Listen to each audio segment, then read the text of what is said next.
ওয়াজে অনেক সময় দেখি যে আমরা একজনকে আরেকজনকে খুবই বিষেধাগার করছি, ব্যঙ্গ বিদ্রুপ করছি, পরনিন্দা পরচর্চা করছি, বা ওয়াজকেও এখন রাজনীতির মঞ্চ বানিয়ে ফেলা হচ্ছে। এটি ক্ষেত্রে আপনার মতামতটা কি?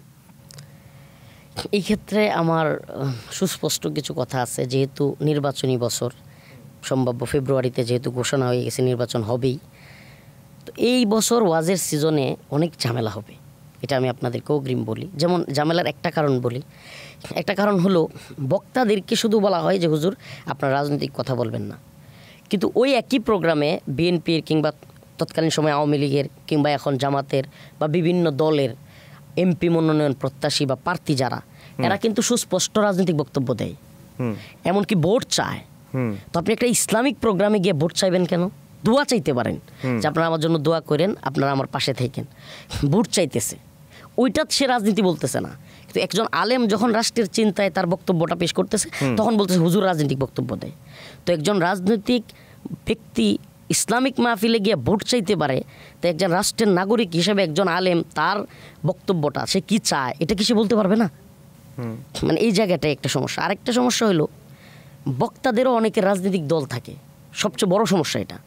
বক্তাদের রাজনৈতিক দল হওয়ার কারণে নির্দিষ্ট মানে ইসলামের জন্য, মানবতার জন্য বা জাতির জন্য কথা না বইলা, কাজ না কইরা নিজের দলীয় এজেন্ডা বাস্তবায়ন করার চেষ্টা করে। এই জায়গায় তখন হয় কি, যেমন বিএনপির তো আর বক্তা নাই, বিএনপি তো আর যেহেতু ইসলামিক দল না। জামাতে ইসলামিক অনেক বক্তা আছে, পপুলার বক্তা আছে। এখন যখন জামাতে ইসলামীর কোনো বক্তা জামাতের পক্ষে কথা বলে ফেলে, ওই মঞ্চে বিএনপির একজন থাকে, তো উনি কিন্তু বেটু দেয়, ঝগড়া লেগে যায়।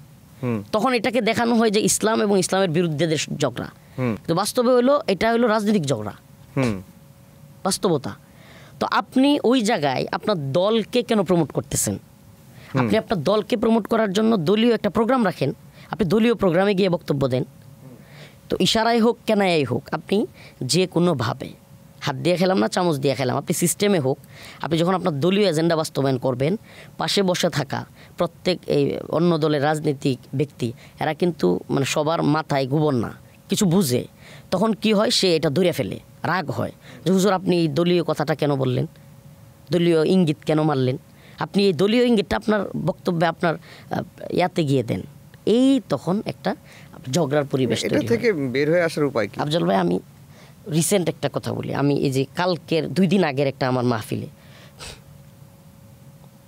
আমার সামনে আমি বসা একবার রাজনৈতিক বক্তব্য দিতেছে, অমুক ভালো অমুক খারাপ, আমাদেরকে দেখবেন, আমরা এই করছি সেই করছি।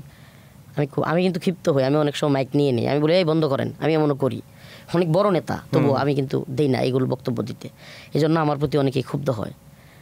তো সমস্যাটা হয় কি, আমি কমিটিকে বলে দিছি যে ভাই সবাই আমার সাথে যারা আছে কমিটিরে বলে দিবেন নেতাদের বক্তব্য আমি যাওয়ার আগে দিয়ে দিতে, আমরা বসে থাকবো, ওই পর্যায়ে বক্তব্য দেওয়ার দরকার নাই। তখন উনি একটা উল্টা কথা বলবে, আমি থাকবো, ভিডিও হইতেছে, ক্যামেরা, সবাই বলবে যে অমুক নেতা এত কথা বললো, হুজুর কিছুই বললো না। আমাদের তো বলতে হয়, তখন ঝগড়া লাগে, তো আমি তো সহ্য করতে পারি না। তো আমাকে সবাইরে বলে দিবেন, আমার মাহফিল কর্তৃপক্ষকে বক্তব্য নেতাদের দিলে দিক, তাদের আঞ্চলিকভাবে যেহেতু নেতারা আছে থাকতে হয়, আঞ্চলিক নেতারা না হলে প্রভাব কাটায়, অনেক সময় কমিটির সাথে ঝামেলা হয়, বক্তব্য দিক, কিন্তু আমাদের সামনে না। আমরা আমাদের ওয়াজের বয়ান করব, নেতারা নেতাদের বক্তব্য দিবে এক এক সময়। কমিটি যেটা জানাইলো মানে ইন্টারেস্টিং এবং সবচেয়ে আশ্চর্যের বিষয়, কই হুজুর আপনারা না গেলে নেতারা বক্তব্য দিতে চায় না। কই কেন? আপনারা না গেলে জনগণ বিচ্ছিন্ন থাকে, বসে না। যখন আপনারা যান, মঞ্চে ওঠেন, সকল মানুষ আসে, তখন সে বক্তব্য দিয়ে মজা পায়, এবং এটার জন্য সে হাদিয়া দেয়, টাকা দেয়, প্রোগ্রামে মানে খরচ করে। এছাড়া তো দেখেন, তাইলে তো এটা কঠিন হয়ে গেল। কি কঠিন হয়ে গেল? যেটা আপনারা বলতেছেন যে ওয়াজ মাহফিলের এই সমস্যাগুলো কেন হুজুর, এই সমস্যাগুলো চলতেই থাকবে।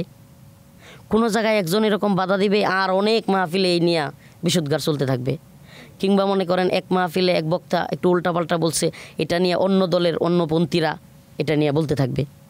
তো এই সমস্যাগুলো কমিটি চাইলে যে আমাদের আর্থিক সমস্যা হোক একটু, কিন্তু আমরা নেতাদের বক্তব্য এবং আলোচকদের বক্তব্য কখনোই এক করব না।